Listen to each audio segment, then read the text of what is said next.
So ordinary good and given good. This is connected with the price of good.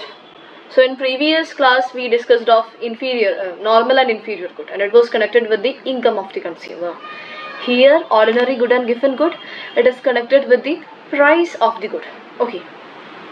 So first of ordinary good. So as the name suggests, ordinary, it is a normal behavior. Okay, it is just the normal behavior. We know when the price of a particular commodity is decreased, when the price of good one is decreased, the demand for the same will increase.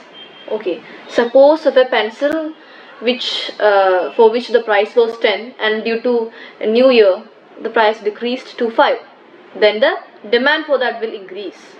Okay, so that is what noted in this graph. So this was the first budget line, and we know when the price of a good decrease, budget line pivots outward, thus the budget line become more flatter. Okay, so price decreased. First the optimal choice, the quantity demanded was here. Now the quantity demanded is here. Okay. So quantity demanded increase. And next is given good. So given good means the exact opposite. When the price of a particular commodity, for example X1, when the price of X1 is decreased, demand for the X1 will also decrease. Okay, that is, budget line became flatter with a decrease in price, but the demand, quantity demanded, it moved to this part. Okay, in the new budget line here is the optimal choice, so it moved to it got reduced, the demand got reduced. Like suppose that the two goods that you are consuming are gruel and milk, and that you are currently consuming 7 bowls of gruel and 7 cups of milk a week. Now the price of gruel declines. So if you consume the same 7 bowls of gruel a week, you will have money left over with which you can purchase more milk, right? In fact, with the extra money you have saved because of the lower price of gruel, you may decide to consume even more milk. When the price of gruel is reduced, you will take that extra money, that left money from the gruel, and you will invest that in milk. So in another way we can say that you may decide to consume even more milk and reduce your consumption of gruel. The reduction in the price of gruel has freed up some extra money to be spent on other things, but one thing you might want to do with it is to reduce your consumption of gruel. So you can spend that money also in milk, because gruel is considered as a low quality good. Okay, it is considered as a low quality good. So given goods are like having much similarities with inferior goods also. Okay, now next is price offer curve. So this is the example which I stated now. If required, you may read this again to get more clarity. Next is price offer curve. So as the name suggests, so these are the bundles that are demanded at different prices. So this is the budget line, and when the price increased this much, the bundle is here. When the price again increased, the bundle that we chose is here. So price of a curve is the curve which represents the bundles that would be demanded at different prices of good one. And next is demand curve. We know what this is, right? When the price is more, demand is less, right? The demand will be only till 2 when it is 50 rupees, but when it is 40, okay, it is at 3 I guess. When it is 30, so it goes like this. Okay, when the price is increased, demand is decreased.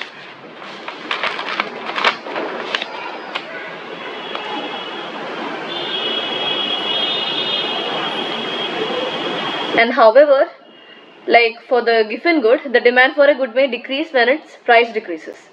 Okay. But not likely to have a demand curve with a positive slope. It will be not exactly a negative slope, but anyway you can't expect an exact positive slope for this given good also. So next is the examples. So first it is perfect substitutes. First of all, so these are the basic things that we have discussed in the last class for income of a curve also. For demand, for good one is 0 when price one is, P1 is greater than P2. Any amount on the budget line when P1 is equal to P2, and M by P1 when the P1 is lesser than P2. So the budget line comes like this. Okay. So when X1 is costly, very costly, the consumer won't, like for example, I'll note this as blue pencil and red pencil. When the blue pencils are really costly, at this part, when the blue pencils are really costly, he won't consume that. He will invest all his money to X2. Then when blue pencil's price is equal to red pencil's price, it can be anywhere on the budget line. Okay. And again, when the red pencil is costly, it will be a horizontal axis. No, a line on the horizontal axis. The same here. Okay, the same thing is denoted here.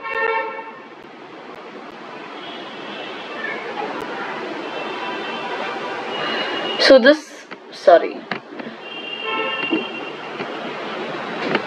So here it is only because that price 1, P1 is lesser than P2. Okay. This is something that is very easy. Next is perfect complement. We know the consumer can only consume, whatever the price may be, consumer can only consume when he gets both the goods in the fixed demanded proportion. If it is shoe, 1:1. If it is petrol, like for one car 5 petrol or 3 liters of petrol, whatever. If it is a tea, like for 1 cup tea, 2 tablespoons of sugar. So in that fixed proportion he needs the good. So itself, if citing the example of shoes, it will be only the same amount will be only in this particular corner, right? And whatever the price may be, this will be how it appears. So itself the price of a curve is a straight line through the origin. Okay. Next is discrete good. So discrete good is little not much but little complicated. First of all, we'll be discussing what reservation price is. There is a new concept, reservation price. First of all, speaking of this term, it was first used in the auction markets. When someone wanted to sell something in an auction, he would typically state a minimum price at which he was willing to sell the good. If the best price offered for this particular good was below the stated price by this one who is selling it, the seller reserved the right to purchase the item by himself. This price became known as the seller's reservation price and eventually came to be used to describe the price at which someone was just willing to buy or sell some item. Here, coming to the example of discrete goods. So suppose that good one is a discrete good. If P1 is very high, then consumer won't consume X1, the good. If P1 is low, consumer will prefer to consume 1 unit. At some price R1, so we state that price it as R1. The consumer will be indifferent between consuming good 1 or not consuming good 1. This price, okay, is known as reservation price. So here the consumer is just indifferent to consuming or not consuming the good. Coming to the diagram. Okay.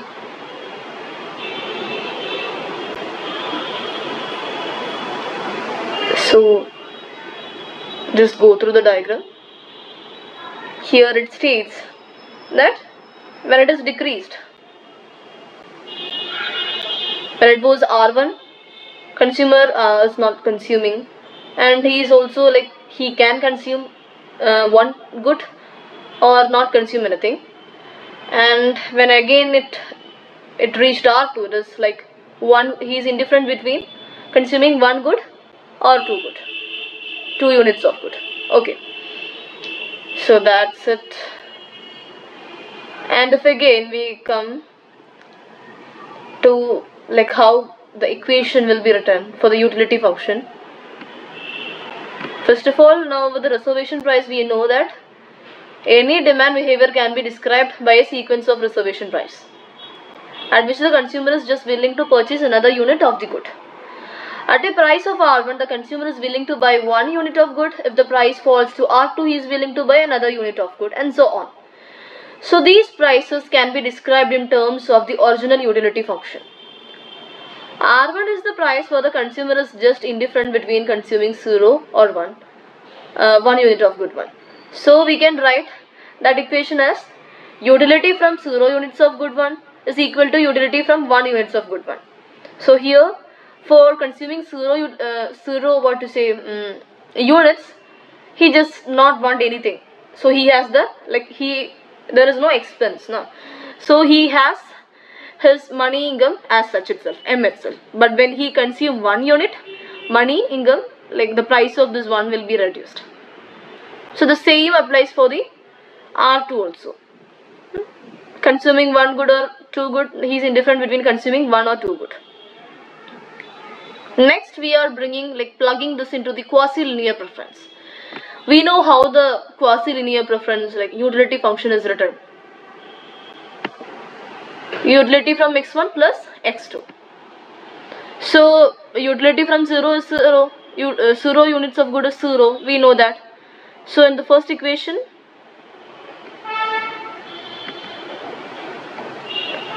zero gets the utility from 0 units get cancelled, and when we rearrange it again, we will get R1 is equal to V1. And plugging it into the second equation, rearrange it, again we will get R2 is equal to utility from 2 units minus utility from 1 unit. It goes on like that. So in each case, the reservation price measures the increment in utility necessary to induce the consumer to choose an additional unit of good 1. Okay. The reservation prices measure the marginal utilities associated with different levels of consumption of good 1. Our assumption of convex preference implies that the sequence of reservation prices must decrease, that is R1 greater than R2 greater than R3. So you may read the other part. It is going with the explanation of the structure of quasi-linear utility function. It is a special structure. So the price and the reservation price, the willingness of the consumer in buying per units after each and every consumption. Okay, that is for a special case, it makes it very easy to describe demand behavior. Given any price P, we just find where it falls in the list of reservation prices. Suppose that P falls between R6 and R7, and we get the fact like this: R6 is reservation price of 6 is greater than P, means that the consumer is willing to give a P dollars per unit bought to get 6 units of good 1. And the fact that P is greater than R7 means that the consumer is not willing to give a P dollars per unit to get the 7th unit of good 1.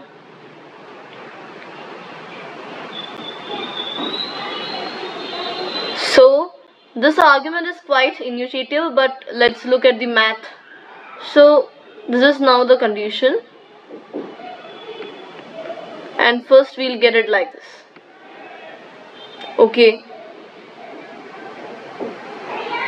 so here we consider all the possible choices of x1, and again it will be in this manner, and by rearranging them we'll get, and this is like half of what we wanted to show. By the same logic, again rearranging them, we'll get this. Okay. So next is substitutes and complements. We have completed them, like covered them.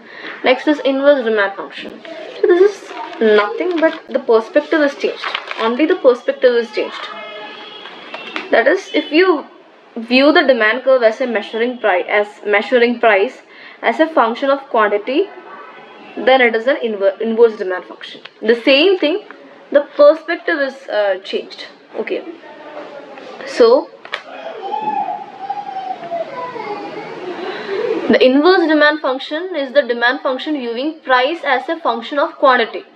That is, for each level of demand for good one, the inverse demand function measures what the price of good one would have to be in order for the consumer to choose the level of consumption. Okay, so this is the graph.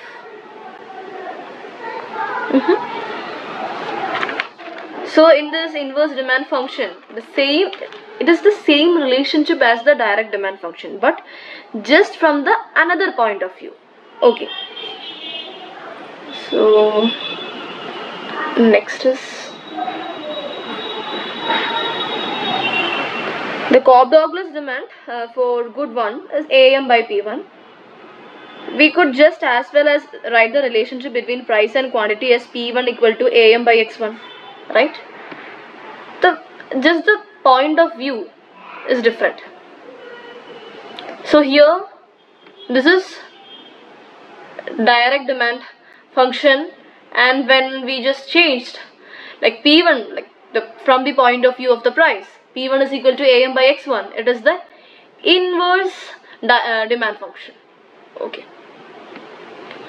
The inverse demand function has a useful economic interpretation. Like, recall that as long as both goods are being consumed in positive amounts, the optimal choice must satisfy the condition that the absolute value of the MRS equals to the price ratio. Okay. So we'll get it like this. So the optimal level of demand for good one, the price of good one, is proportional to the absolute value of the MRS between good 1 and good 2.